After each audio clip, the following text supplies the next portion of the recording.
Hello and welcome to today's video. I hope you're all well.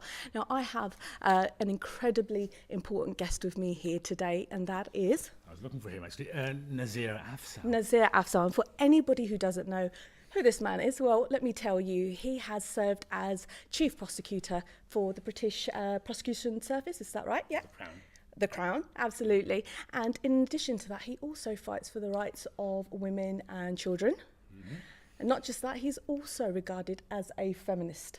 Apparently so. Now, can you tell me, we'll come back to that in a minute, how did this all start for that young boy who was born in Small Heath in Birmingham? I was very lucky, I suppose. I mean, back in the 60s and 70s, we were visitors. I'm the son of an immigrant, and I just worked hard. There's no two ways about it. I simply studied. My family allowed me to study and carry on studying, and clearly I was bright back then. And then I went to school, did my A-levels, and then I decided to go to university. Back, in those days, people were really keen to study something that was useful back in the South Asia, because there was a sense that with power and everything else, at some point they're going to kick us out. And so my family were rather keen on me becoming a doctor or something, and I didn't want to be a doctor. So I chose to study law. My family supported me in that. When I was qualified as a lawyer, I didn't know what to do with myself, but the thing I enjoyed most was criminal law. When you're qualifying as a lawyer, you get the opportunity to do 2 or 3 different things, and that was the thing that intrigued me most.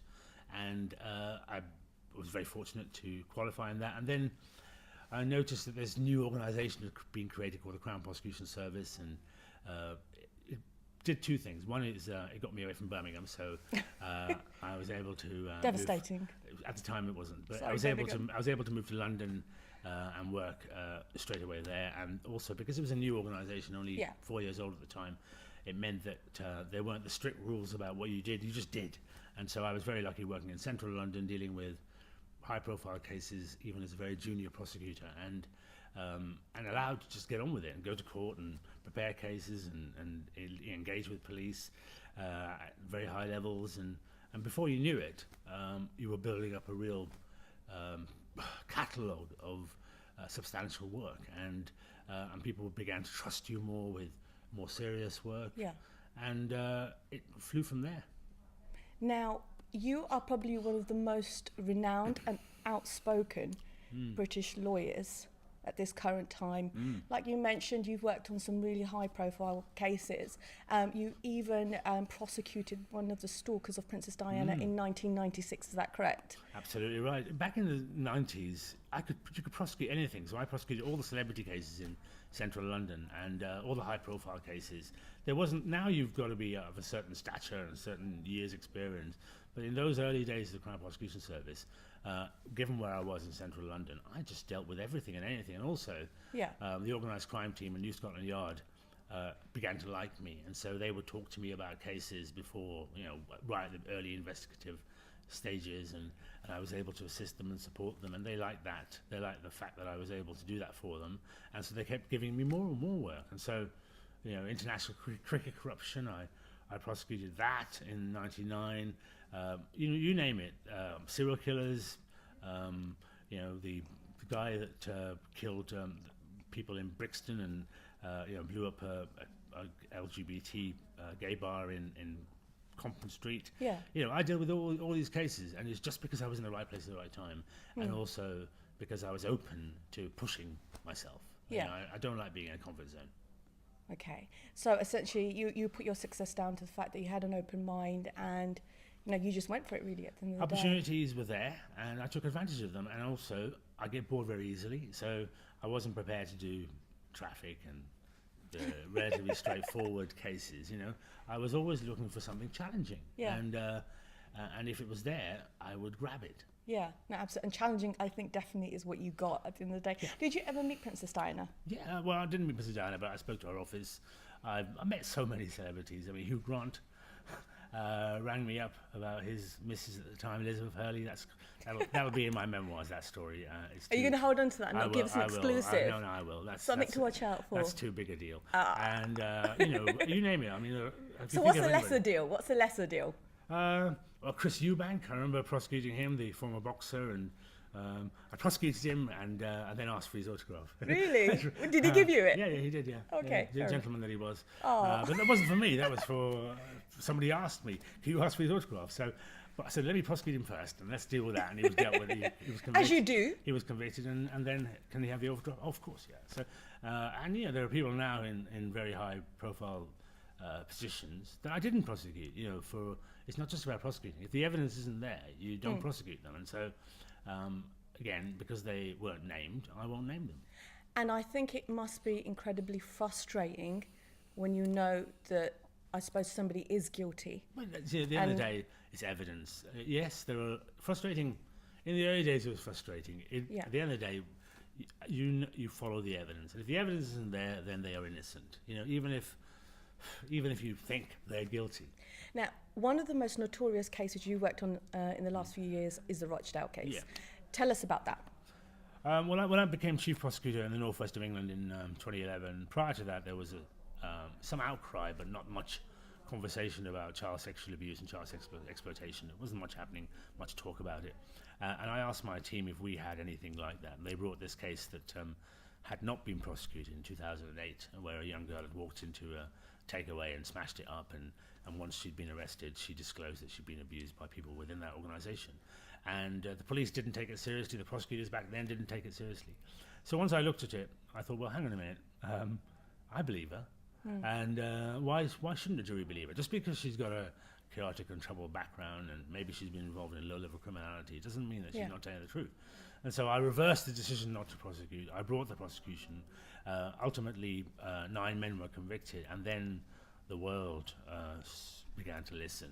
And people forget that actually Rochdale was before Savile, it was before everything that we now know around child sexual abuse and sexual abuse of adults as well. So it changed the landscape for how we deal with such cases, and I'm pleased to have played my part. But I wasn't ready for how the world wanted me to suddenly be the expert. Nazir, you've dealt with this case, now tell us what's happening.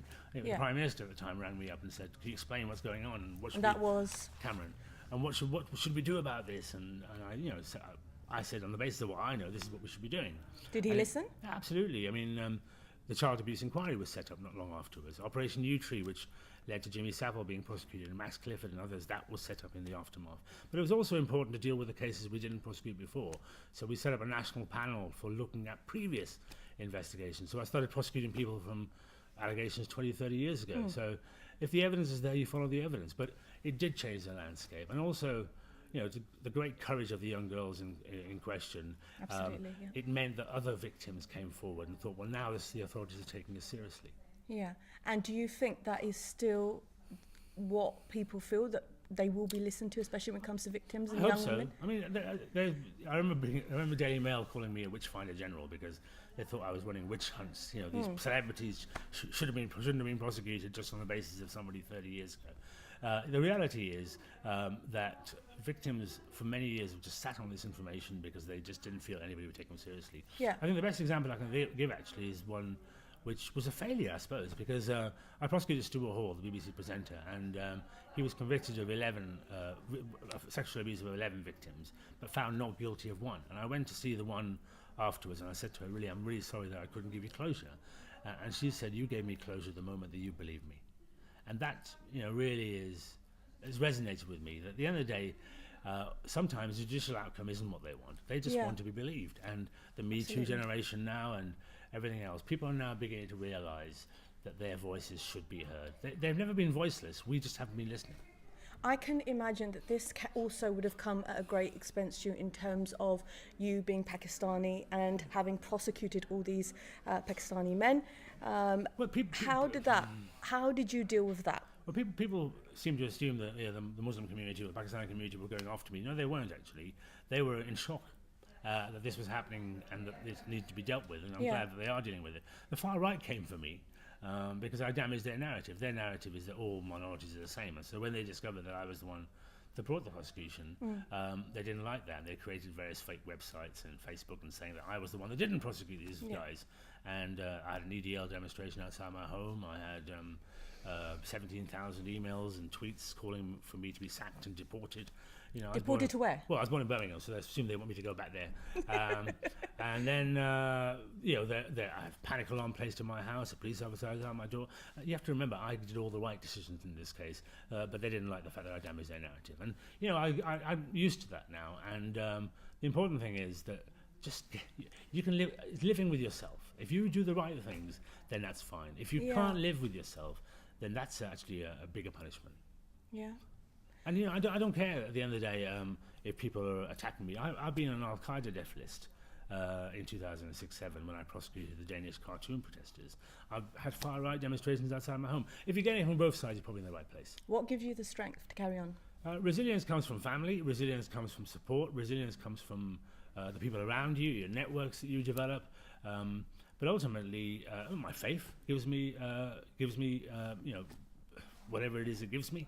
It refines me, and you know, I just feel determined to make a difference. I think, you know, I feel very privileged that victims have trusted me with their stories, and once they've shared with me, I don't know, whatever's happened to them, then I feel it's important that I do something with that information, and I will carry on doing that. In light of some recent events with a charity whereby it was claimed that they were pretty lax in their safeguarding policies and certain aid workers undertook certain actions abroad, do you feel that we are lax when it comes to protecting children and vulnerable people? Everybody is. Everybody that's responsible for safeguarding has failed. You know, Why do you think we do not give it the precedence that it deserves? Because it's hard. You know, I remember when I prosecuted some cases, the victims attacked me for prosecuting because, you know, they love this man. You know, this is they're in a relationship as they see it, even though they're being abused and they've been groomed. So these are difficult cases. You need to provide real support for them and support and lifelong care. You can't just walk away after the trial and say, well, now get on with your life. No, they need lifelong care. Because they're difficult, some people would rather not even look. And you know, I've made it my duty to look. I've made it my responsibility to deal with these issues because they are, you know, as I said earlier on, the two difficult trades, the one I go to first. Yeah. Whereas other people want an easy life. What is the way forward in protecting women, young girls against, say, violence? Well, we've got to empower women and young girls because... How? In what way? Well, there's tons of NGOs, organisations up and down the country doing phenomenal work, often with no money, with no fanfare. They need to be supported. We need men to speak up and support them, not just say things. I remember talking in a northern town to 350 men in a room and saying, you know, how many of you are going to go home and beat your wives? You know, they didn't like that. But the point is, just because they were there with a white ribbon suggesting that they were an ally doesn't change them. So they really need to stand up and speak up and protect the women and girls in their own families first. That's what you can do straight away. But also, if you're aware of misbehaviour on other parts or criminality, do something about it. Yeah. And working at grassroots as well. Absolutely, that's where early prevention. I mean, education is the key to all of this, Sam, because it's too late when you're in high school and too late when they're adults. But when you start talking to young people, primary school and before even, in madrasas or in a normal education system, about gender equality, about the need to be tolerant, the need to be respectful, children get it. Yeah. And peer-to-peer stuff is the best thing, actually. Young people talking to other young people, but it needs to be paid for. And my call is to philanthropists out there. You know, the government has its money, and local authorities have their money, but our communities have tons of money, and we spend it on things that make us look good, rather than providing it to NGOs who are protecting our young, protecting our women. Yeah. With regards to something more recent, and that's to do with gun and knife crime within London. I mean, was it exaggerated when the tabloids published that, you know, London had a higher rate of, you know, deaths compared to New York? Data is data, and in that month, yes, there were more murders in London than there were in New York, but I mean, that's a one-off. I mean, I've been to the United States a lot, and they have more murders in one city than we do in the whole country sometimes. So I don't think that's what we need to worry about. But yes, for this country, it is worrying that young people feel the need to carry a knife or be involved in organised crime. Of course it's worrying, and in large part that's because they are having an identity crisis. We don't have the youth services that we had when I was growing up. Yeah. We've slashed them. There are no safe spaces for young people to talk about these things. They go online, they feel they need to carry something to protect themselves, when actually we know that if you carry a knife, you're likely to be killed by one. That's more likely than not. So it is a complicated matter and a complex issue, but at the same time it starts with families, education within the communities. It starts with us funding services that will protect and give people the opportunity to enhance their lives. I mean, it's been reported that the mayor is going to, secure schools, and also there's going to be an overhaul in probation services. Is that enough? No, of course it's not. I mean, that's just the start. We need to start work as early as possible. I'll go back to what I said about sexual abuse. 4 or 5. There is research out there that says you can identify the propensity to violence of a child from the age of 4. So we should be starting work with 4 and 5-year-olds and 6 and 7-year-olds, and we should be working with former gang members. Government and local authorities don't do this enough. Former gang members who know what it's like. They are, again, more likely to be credible when they're talking to young people about why they shouldn't be doing this kind of thing. We should be funding this kind of work, we should be supporting this kind of work, and we should be doing it relentlessly. Because sadly, young people will fall through the gaps. They don't think they're going to achieve anything in their lives. They think that they are really important when they're part of a gang, and before you know it, they're in trouble. With regards to, and I know I'm moving you on because I know you are due to go out and speak at an event in a moment, but I wanted to touch on data protection and whether or not you think it's okay for companies to use data of, the public. Well, I mean, there's a scandal, isn't it? I'm not on Facebook. I think I opened an account several years ago, but I've never done anything with it. So I still get notifications about how many friends people want to be friends of mine. I'm not on Facebook, by the way. Don't ever follow me on Facebook. Twitter, follow me on Twitter. But yes, if you've got private information that you've shared for a purpose, you expect it to be used only for that purpose. But unfortunately, in this day and age, you have to be careful about what you put up there. So don't put stuff on. If you don't want people to see it, don't put it up there. Put privacy settings to prevent that from happening. To ensure that only the people you want to know. Otherwise, I'm sad to say, it will be used by all manner of people for all manner of things. But also, is it not that our data could be taken even without us sharing information? There is data that's being extracted. That's theft, isn't it? If you haven't signed the TNCs, let's say, it's almost incumbent upon us to do so anyway. There's no getting out of terms and conditions anymore. Exactly. So I think the public, in a way, are kind of ransomed to agreeing to those terms and conditions. It's what you put up there. If you put down your name and address, fine, and that if you go on Amazon to buy something, you're going to put name and address. Hopefully Amazon don't then share it with all manner of advertisers.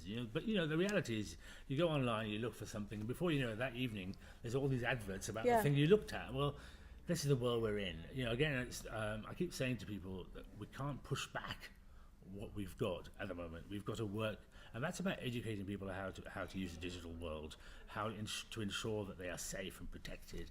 The number of people who are in danger online is tens of thousands, and if we don't educate and police, well, we're in real trouble. But also, it's got to be the responsibility of sort of the people who own social media absolutely. companies and anybody else who owns data. Yeah, Facebook or whoever it is, they have responsibilities too. So, social media companies are no different to you and I. If they receive information, they should protect it with their lives. A long time ago, 2011, I prosecuted this guy who murdered an Indian student in Manchester. He was shot in the head. People probably remember. His name was Anuj Bidve, the boy that was shot dead. And apparently, the perpetrator, a lowly gang member called Stapleton, put it on Facebook. And then, as part of the prosecution, I wrote to Facebook in America and said, would you please provide me with the video evidence, etc., etc. 6 months later, we prosecuted this guy, and he was convicted of murder and will be in prison for the rest of his life. 6 years later, we're still waiting for Facebook to provide the data. So, yes, there is an enormous responsibility on the social media and social networks to do their bit and to protect us as well. But, we are where we are. And at the end of the day, we can walk. If you don't like what Facebook are doing, leave Facebook. If you don't like what Twitter are doing, leave Twitter. You're not guaranteed to go on these things. But I get in this 21st century, we're going to have to be on those networks. Brilliant. Nazir Afzal, thank you very much for You're doing most this welcome. interview with me. And one of the reasons I wanted to do it, because obviously we need to have this public debate and talks and things like that. And you do a lot of events, but sometimes I find there's lots of professionals there, and Yeah. but there's not ordinary members No, of the public absolutely. and like me. So I'd like to say thank you very much for doing that. Can I ask you one more question? Yes. Nazir Afzal for Prime Minister? No, not in the slightest. I know so many politicians, including the current Prime Minister. I don't want to be like them. No? You know, well, not that any of them lie, but I live by the truth. Brilliant. Thank you very much. Thank you. Pleasure.